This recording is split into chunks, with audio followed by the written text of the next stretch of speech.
13 years of possession, Sumitra and Shiva. Imagine this. You're standing in a small village in North India in 1985. Dusty roads, tiny houses made from clay and brick, the smell of smoke from cooking fires hanging in the air, kids running barefoot outside while old men sit around drinking tea and talking about village gossip. And then suddenly, a young mother freezes in the middle of the road, completely still, not blinking, not speaking, not moving. Her fingers slowly bend backward in ways fingers are not supposed to bend. Her teeth start grinding so loudly that people nearby can hear it. And the baby in her arms starts screaming. At first, everyone thinks she's sick, maybe exhausted, maybe stressed, maybe possessed. But a few months later, she dies. Her family prepares her funeral. Villagers wash her body. People gather wood for cremation. Everyone accepts that she's gone. Then, 45 minutes later, she wakes up. But according to her, she's no longer herself. She claims she's another woman entirely. A woman who lived 60 miles away. A woman who had recently been murdered. And somehow, she knew things no stranger should possibly know. Not vague things either. Names, family secrets, private arguments, even details surrounding the murder. This became one of the most famous and disturbing possession cases ever investigated. Even scientists from America flew to India to study it. And to this day, nobody can fully explain it. The woman at the center of this story was named Sumitra. She lived in a small rural village in North India during the mid-1980s. Back then, village life was simple, but also extremely difficult, especially for women, especially poor women, and especially women who depended entirely on marriage to survive. Sumitra's childhood was rough from the beginning. Her mother died when she was only 3 years old. Her father worked far away most of the time, so she basically grew up emotionally alone. That kind of loneliness changes people. A lot of people think trauma only matters when it's dramatic and obvious, but sometimes the deepest damage comes from emotional absence. Growing up without affection can create this constant feeling that you don't fully belong anywhere. And honestly, when you look at Sumitra's life, you can see that pattern everywhere. She eventually got married young, which was normal in her village. But marriage didn't magically improve her life. Her husband often traveled for work, leaving her alone with her mother-in-law in a tiny home. Now, to be fair, her mother-in-law wasn't some cartoon villain. She wasn't abusive. But they also weren't emotionally close. The house felt functional, not warm.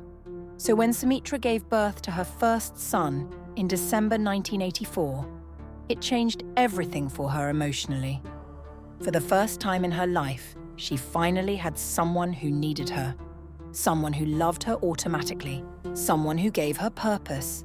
And culturally, having a son back then carried huge importance in many Indian communities. Sons were often seen as protectors of family lineage, financial security, and social status. So this baby wasn't just a child. To Sumitra, this baby represented meaning, stability, belonging, maybe even healing, which is why what happened next became so terrifying.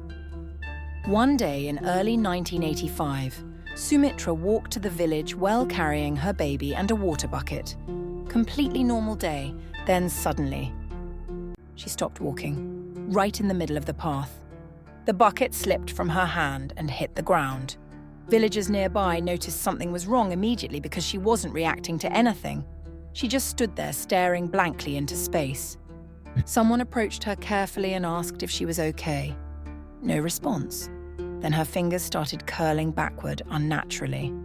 People later described it like her joints were bending the wrong way. And then came the sound. Her teeth grinding together aggressively. Loud enough to make people uncomfortable, the villagers backed away while the baby cried in her arms. Then, after several moments, she inhaled sharply and suddenly returned to normal, completely confused. She had no memory of what happened. At first, the family tried explaining it logically. Maybe childbirth exhaustion, maybe sleep deprivation, maybe stress, which honestly makes sense. Because when something bizarre happens, the human brain immediately searches for normal explanations first. Most people don't jump straight to supernatural, but the episodes kept happening, and they kept getting worse. A few weeks later, her father-in-law found her standing motionless in the kitchen. Her eyes had rolled upward until only the whites were visible. Imagine walking into a room and seeing someone you know standing there like that in complete silence. That image alone would traumatize people. He tried shaking her awake. Nothing happened. For nearly 10 minutes, she remained frozen, then slowly snapped back like nothing occurred. Over time, the episodes became longer, sometimes 2 hours. And during these trances, she began speaking. Not normally, she screamed things. "Help me! My head hurts. My head is exploding." But once she recovered, she remembered none of it. The family became terrified. Eventually, they called a local spiritual healer from another village. But even he couldn't explain what was happening. Now here's something people often miss in cases like this. Whether you believe in possession or not, fear itself changes entire communities. Once people start believing someone is cursed or haunted, the atmosphere around them changes completely. Every movement becomes suspicious. Every coincidence becomes evidence. And that fear feeds itself. By July 1985, things escalated again. While cooking one day, Sumitra entered another trance and said something chilling. "In 3 days, I will die." That terrified everyone. For the next 3 days, her family monitored her constantly. They kept her away from anything dangerous. No cooking fires, no climbing stairs, no sharp objects. They treated her like someone standing near the edge of a cliff. Then finally, the 3rd day arrived. Nothing happened. By evening, everyone relaxed. Maybe it was another meaningless trance. Maybe the danger had passed. But that night changed everything. On July 19th, Sumitra stepped outside for fresh air. She saw a friend across the road and waved for her to come over. Then suddenly, she froze again. But this time it was different. Instead of standing still peacefully, she began scratching her own face violently. Her friend ran toward her in panic and then noticed something horrifying. Sumitra wasn't breathing. No chest movement, no pulse, no response. Villagers gathered around her body. Everyone confirmed the same thing. She was dead. But the strangest part? She never collapsed.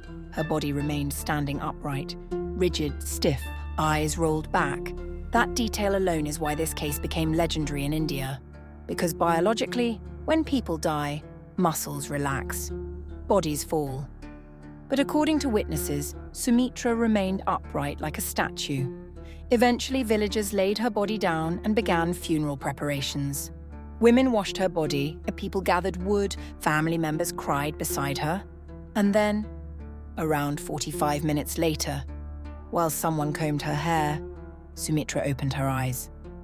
Just imagine the absolute terror in that room.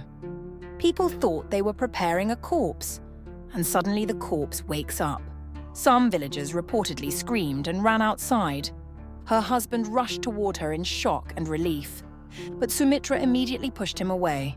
Not gently, aggressively, confused, frightened, almost disgusted. At first, they assumed she was disoriented, which would honestly be the reasonable assumption. But by the next morning, it became clear something was deeply wrong. Sumitra suddenly became afraid of her own family. She tried running away from the house. When her husband grabbed her arm, she shouted, "How dare you touch another man's wife?"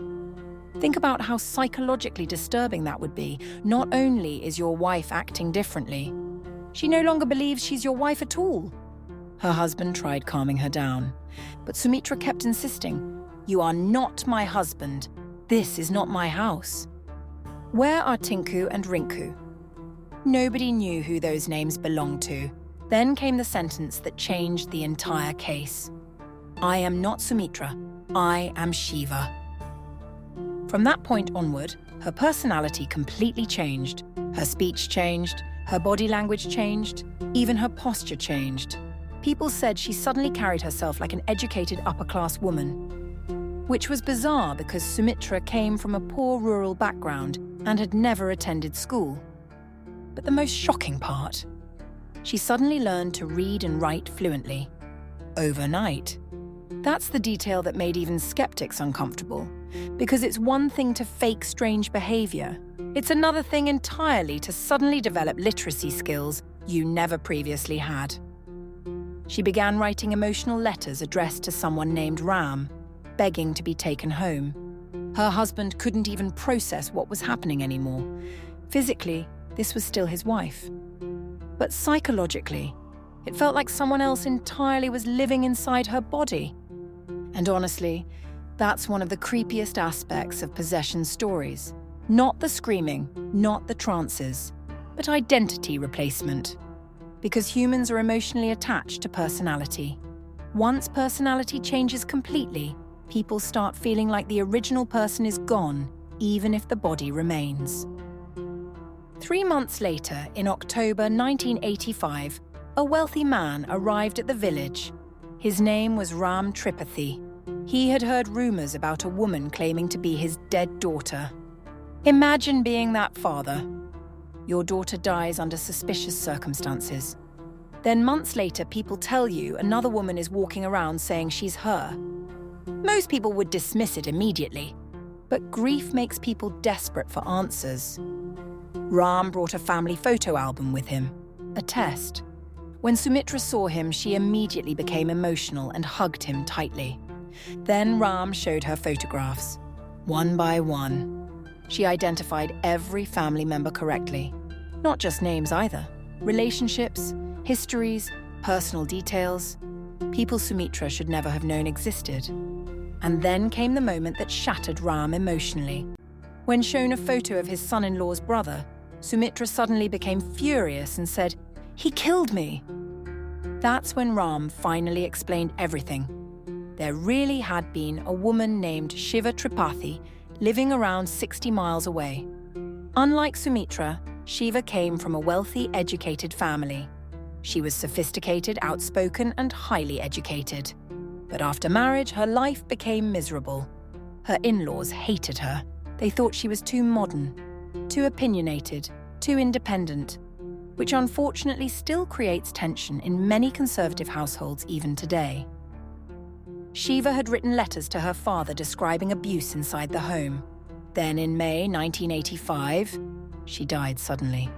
Her in-laws claimed she committed suicide near train tracks. But there were problems. Her injuries didn't match a train accident. She mainly had trauma to the head. And before Shiva's family could investigate properly, her body was cremated immediately. That's important, because cremation destroyed most possible evidence. According to Sumitra, Shiva had argued with her in-laws the night she died. During the fight, someone struck her head with a brick. Then her body was placed near train tracks to stage a suicide. Now here's what fascinates me psychologically about this case. Even if you completely reject possession, you still run into a major problem. How did Sumitra know all this? People tried explaining it as coincidence, mental illness, fraud, hidden communication. But investigators found no clear evidence that Sumitra had ever met Shiva's family before. And remember, this wasn't internet-era India. These were separate communities, separate social classes, separate lifestyles. A poor illiterate village woman somehow knew intimate details about another family's private conflicts. That's the part nobody can explain cleanly.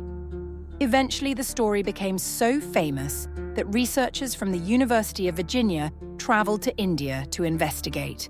And this is important. These weren't paranormal YouTubers chasing ghosts for views.